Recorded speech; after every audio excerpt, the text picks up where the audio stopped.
चलो देखा जाएगा।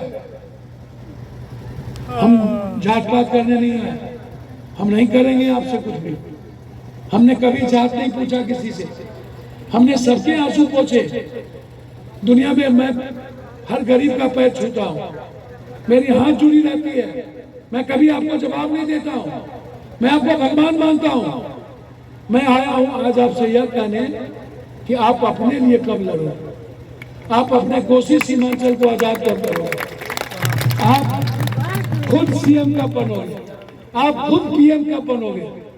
माझी 3-4 एमएलए, कैसे एमएलए प्रेमचंद जी, 4 एमएलए, हारून जी, मां 4 एमएलए डिप्टी सीएम और सीएम का सपना था। क्या कोसी सीमांचल को ये ताकत नहीं है? कब तक जाता, कब तक जाता? क्यों क्यों करते हैं आप? क्यों नहीं अपने बच्चों के बारे में सोचते?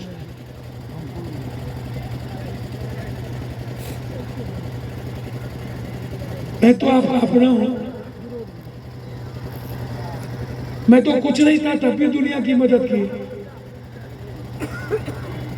मैं ना एमएलए हूं ना एमपी हूं, हर आदमी को जहां भी घटना घटती है पैसा पहुंचा देता हूं। छोटी घटना घटती है वहां जाता हूं, आग लगती है वहां जाता हूं, एक्सीडेंट होता है वहां 50,000 पहुंचा देता हूं।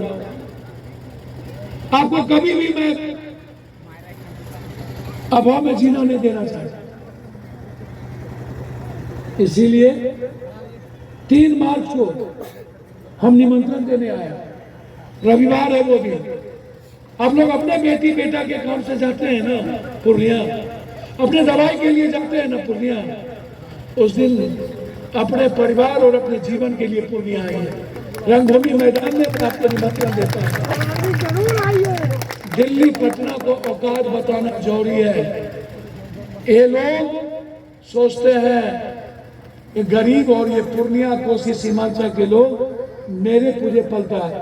इनको ये कोसी सीमांचल के लोगों को औकात बता देना चाहिए। दिल्ली पटना हमसे है, तुमसे हम नहीं है। ये लड़ाई हमको लड़ने की जरूरत है। 5 लाख आदमी हम लोग को पहुंचना है, और बनमनखी जानकी नगर से और आधा बरहारा जो इलाके में कल भर रात हमको मुखिया जी लोग चलाए, भर रात 1 बजे छोड़े लोकाई से।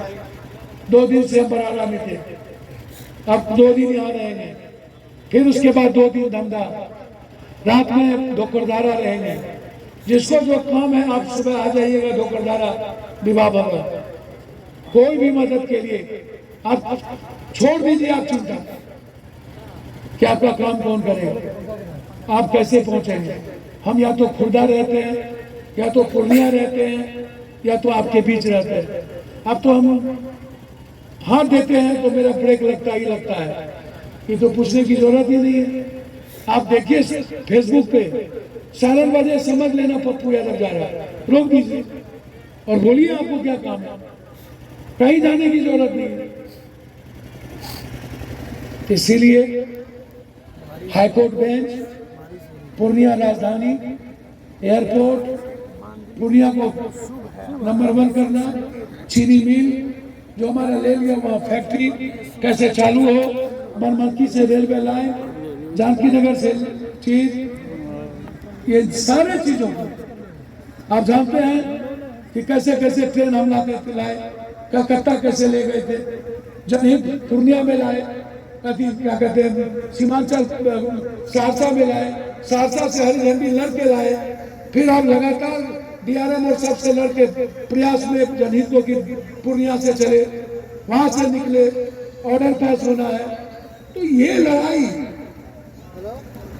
जानकी नगर पर स्टेशन पर जानकी रुके, तो ये जो लड़ाई है ये बड़ी लड़ाई है, और इसमें आपका साथ यदि मिलेगा, आप एक बार यदि सोचिएगा तो सोचिए क्या हो।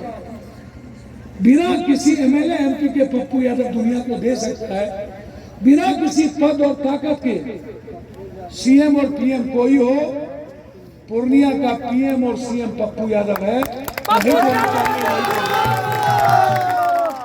जो चाहेंगे कोशिश सीमांचल में वही होगा। हम इन लोगों की तरह छोड़ नहीं है कि हम डरे ईडी सीबीआई से। हेमंत सोरेन जी एक आदिवासी मुख्यमंत्री थे, उसको ये जेल में भेज दिया, बहुत टॉर्चर किया, मात्र एक आदिवासी मुख्यमंत्री।